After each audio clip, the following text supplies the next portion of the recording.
Hi friends, welcome to not వైద్యం. ఈరోజు మనం చాలా మంది కూడా నాకు ఫోన్ చేసి అడుగుతుంటారు, సార్ ఇన్స్టెంట్ గా ఎనర్జీ ఇచ్చేటువంటి లేదా వయాగ్రాలు వాడకుండా మాకు ఇన్స్టెంట్ గా అంగం గట్టిపడే విధంగా ఎక్కువ టైం సంభవం చెందే విధంగా ఏదైనా సులువైన చిట్కా ఉంటే చెప్పండి. చాలా మంది కూడా అడుగుతారు. అదే విధంగా ఈ రోజు నేను ఒక అద్భుతమైన చిట్కా, అంతేకాకుండా ప్రయోగాత్మకంగా నిరూపించబడినటువంటి ఒక అద్భుతమైన చిట్కా గురించి నేను చెప్తాను. చాలా అద్భుతంగా పనిచేస్తుంది. ఇది మనము రతికి ఒక గంట ముందు ఉపయోగిస్తే సరిపోతుంది. దాని యొక్క పవర్ ఎలా ఉంటుందో మీకు తెలిసిపోతుంది. ఓకేనా? దీనికి కావాల్సిన బ్రహ్మదండి చెట్టు అండి. చాలా మంది చూసే ఉంటారు, తెలియని వాళ్ళు గూగుల్ కొడితే తెలిసిపోతుంది. అది దాదాపు మనం ఎప్పుడు రెగ్యులర్ గా చూస్తూనే ఉంటాము. బ్రహ్మదండి చెట్టు యొక్క వేరు తీసుకోండి. ఆ వేరుకు బెరడు లాగా వస్తుంది. ఓకేనా? అన్నిటికీ అలా రాదు. ఈ వేరుకు మాత్రం ఒక బెరడు లాగా వస్తుంది. ఆ బెరడును తీయండి. లోపల వేరు ఉంటుంది, బట్ దాని చుట్టూ బెరడును వల్చండి. ఆ బెరడును తీసుకొచ్చి శుభ్రపరిచి దాన్ని మంచిగా ఎండబెట్టేసి బాగా ఎండిపోతుంది. ఎండిన తర్వాత దాన్ని మెత్తగా దంచి చూర్ణం లాగా చేసుకొని మీరు రతికి ఒక గంట ముందు కొద్దిగా చూర్ణాన్ని తీసుకొని దాన్ని కొద్దిగా నీరు కలిపి అంగం మీద లేపనం రాసి ఒక 5 నిమిషాలు అంగం మీద మసాజ్ చేయండి. ఓకేనా?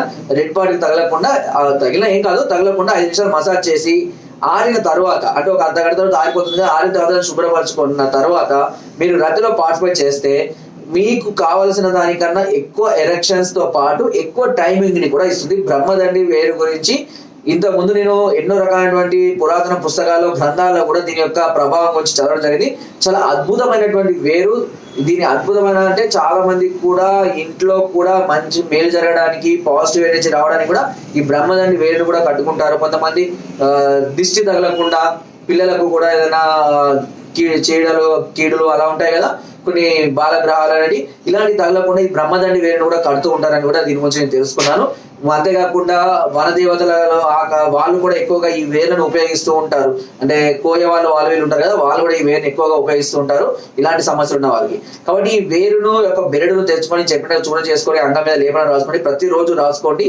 తప్పకుండా మంచి ఫలితాన్ని పొందుతారు without any side effects. First మనం న్యాచురల్ గా ట్రై చేసుకోవాలి. ఎలాంటి సైడ్ ఎఫెక్ట్స్ ఉన్నా, సమస్య తీవ్రంగా ఉంది అయినా కూడా క్యూర్ అవడం లేదు అన్నప్పుడు మాత్రమే ట్రీట్మెంట్ కి రావాల్సి ఉంటుంది. ఓకేనా? సో ఇలాంటి చిన్న చిన్న సమస్యల గురించి, అంటే స్టార్టింగ్ లో ఉన్నప్పుడే ఇలాంటివి అయితే చాలా అద్భుతంగా మనకి పనిచేస్తాయి. ఓకే? సో ఫ్రెండ్స్, మీరు కనుక మరే ఇతర సమస్యలతో కనుక దీర్ఘకాలికంగా బాధపడుతున్నట్లయితే వెంటనే మమ్మల్ని సంప్రదించవచ్చు. పైన స్కూల్ నెంబర్స్ కి ఫోన్ ద్వారా, వాట్సాప్ ద్వారా, లేదా కింద డిస్క్రిప్షన్ మా యొక్క అడ్రస్ కూడా నేరుగా వచ్చి మీ అన్ని రకాల సమస్యలకు సలహాలని, సూచనలు, మెడిసిన్స్ కూడా పొందవచ్చు. కింద డిస్క్రిప్షన్ లో వాట్సాప్ గ్రూప్ లింక్ ఉంటుంది. లింక్ ద్వారా జాయిన్ అవ్వండి. మరెన్నో అద్భుతమైన చిట్కాల నుంచి అందులో నేను పబ్లిష్ చేస్తూ ఉంటాను.